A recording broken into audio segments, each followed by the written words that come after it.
So I haven't in quite a while put together a video on the progress of my MCI M9 bus conversion. I figured I'd go ahead and bring you guys up to date, let you know where we're at. Had a few things come along in life, unfortunately, that had me having to do different things. So I will bring you up to date. So on the outside, you can see I got my windows all in on the passenger side of the bus.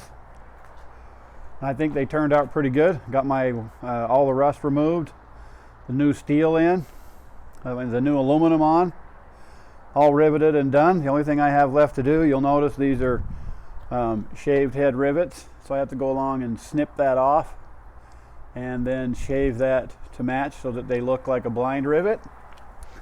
And I have to put my rain gutter on, but I'm going to wait, put it on around the front and down the sides at both at the same time so I can seal that all on well. But I have got it on, don't have any leaks at this point in time, which is a good thing. So now on the inside, come in here, we got her all cleaned out the other day.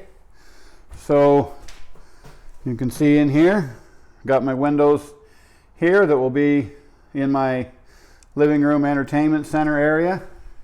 And I got this blanked in spot back through here, which will be my kitchen bathroom area. And then these two larger, taller windows here in the back, which will be the master bedroom. So that's where we're at on the inside. This side over here is still stock. That's my next battle. Well, I'm working on buttoning up a project I'm working on in the basement, and then after that I'm going to tear apart this side and get the rest of those windows in and fixed. I do have them, just haven't got to that yet. This is where I've been working. This is the middle bay. Got my storage bay there, the middle one here, one back there, and in here I've got my floor insulated. Put this 1/2 inch insulation in all of the grooves to even it out, and then I glued down this 1 inch insulation on the floors, and then I've got 1 inch insulation on the wall. And on this wall over here, this is going to be the bay where all of my water is, so I can keep it warm. It'll be heated, and I won't have to worry about anything freezing. So this is all done and ready to go. I'm just going to install the water tanks a little bit later today. Figured I would get started on this video first. Anyway, we'll go in and look at the water tanks. My wife's been telling me that I've been out here playing Tetris, but I went ahead and built these myself. I looked at just getting some from IFA or Tractor Supply. And to get the sizes I wanted, it would have hogged my whole bay. I wouldn't have been able to put anything else in there at all. And I didn't want to do that. So then I looked at having somebody make some for me. We were going to be over $2,000 for these 3 tanks.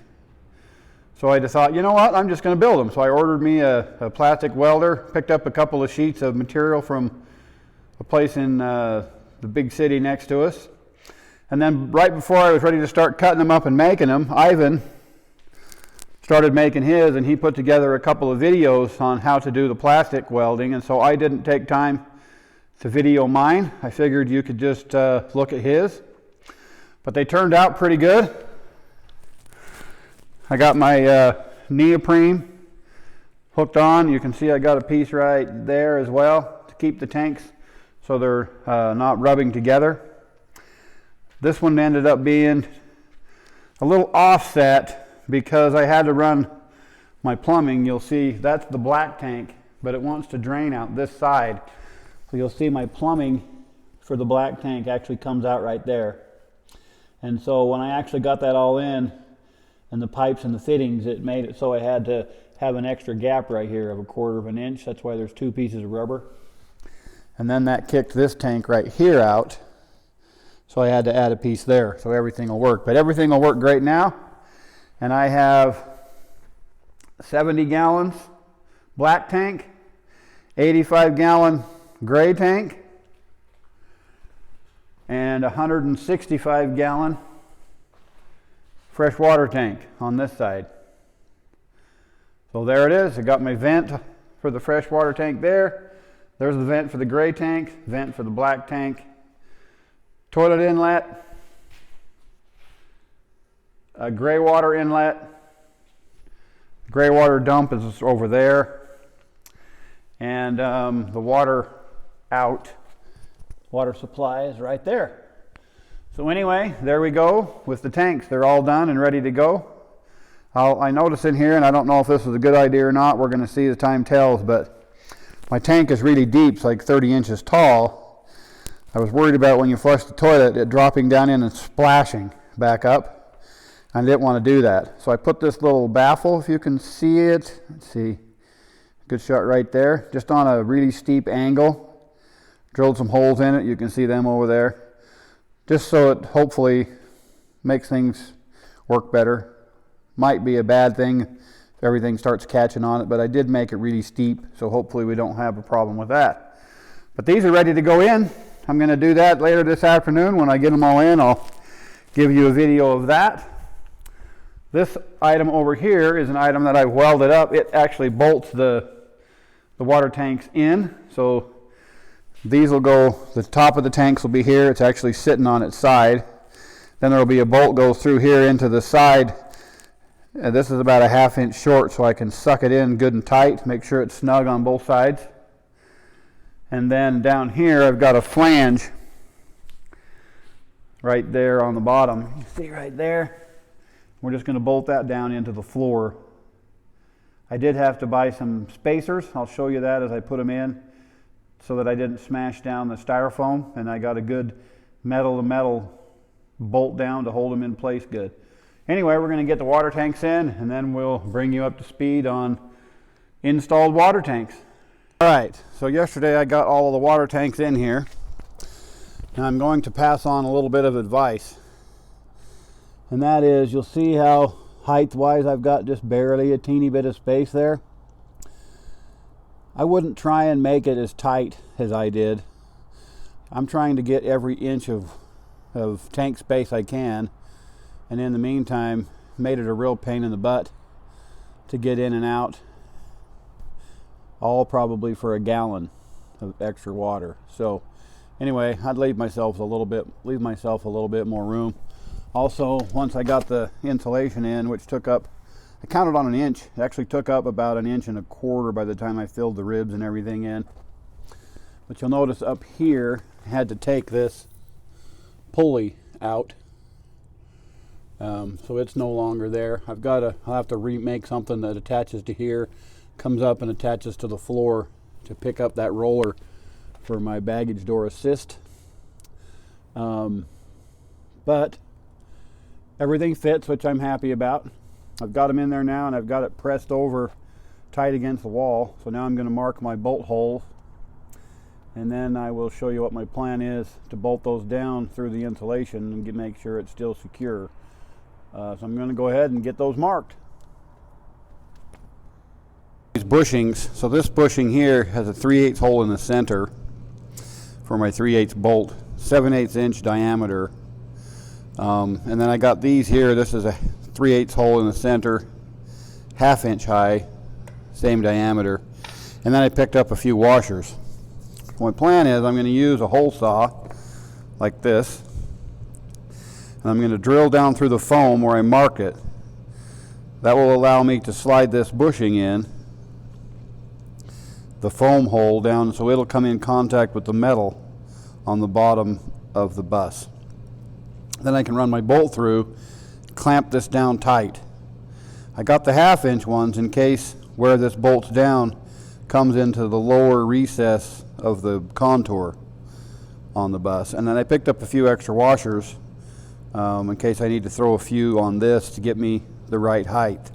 But that way I can fasten that down, and it'll actually be bolted down tight to the bottom of the bus and not have that expanding movable foam in the middle. So I'm going to go ahead and get these drilled. So update here on how it went. They are all in and done, which is great. The worst of both worlds on these bolts. Number one, out of all the places for them to come out, they came out on the angled down part of the contour in the bottom, which was not good. But I used the spacer and I sucked them down, and it kind of reshapes the bottom of the bus to match the spacer. And so I've got a good tight clamp down there. I'm confident with them, but it could have hit a little bit better, made my job a little bit easier. The second thing is, you'll notice these 4 bolts across here. So I just came in the 5 inches and put that one, and then I centered the other 2 bolts in between so it looked nice and neat. Well, the thing I didn't look at all was that under the bus I've got these cross pieces right here and another one over there. So you'll see my bolt, if you can see it. Where did it go? Right there. Came out like right next to the thing. I actually had to pull it over a little bit to be able to get my nut on. So yeah, if you're doing this, just watch. Make sure there is stuff under the bus you need to watch for.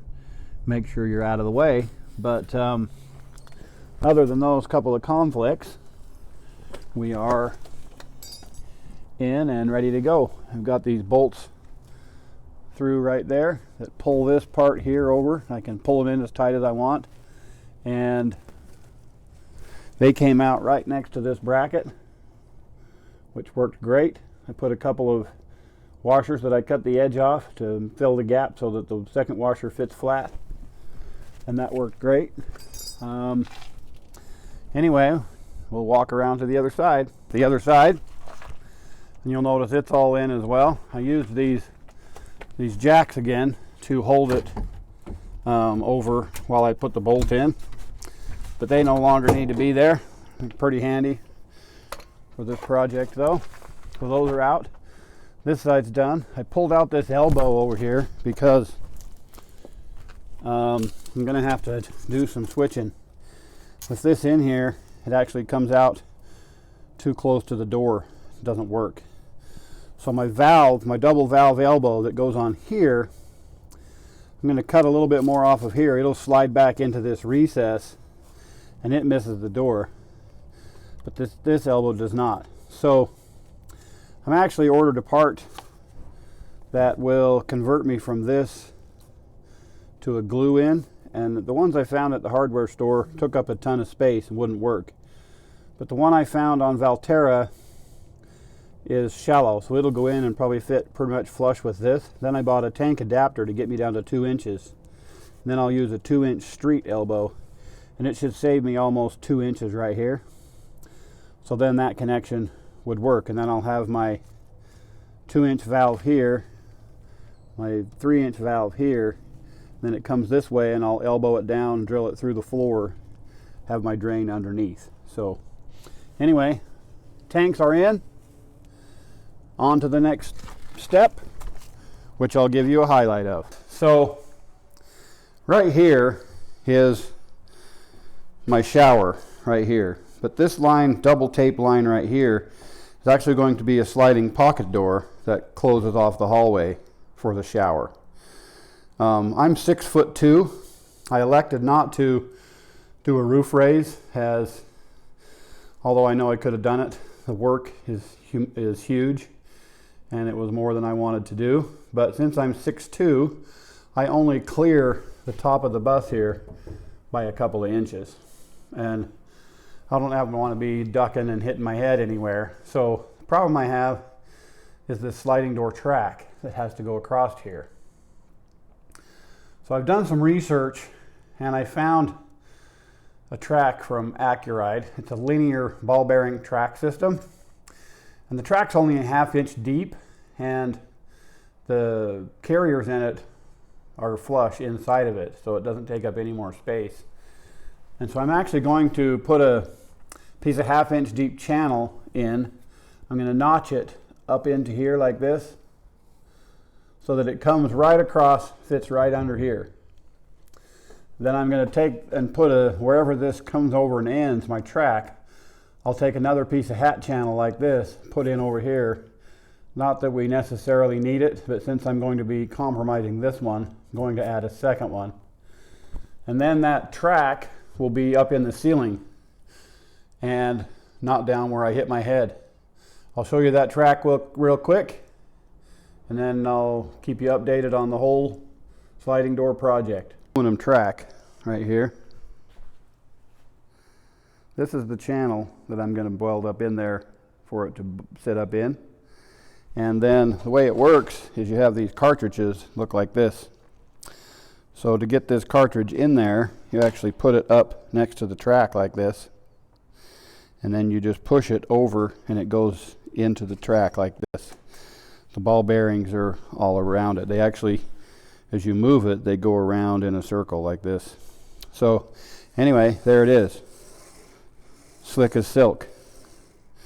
That way I can hang this up there in the ceiling and then have that door go across, and you'll see that it's not taking any room. So when I recess this channel into the ceiling, I won't lose any ceiling height through the door area, which is what I'm looking for.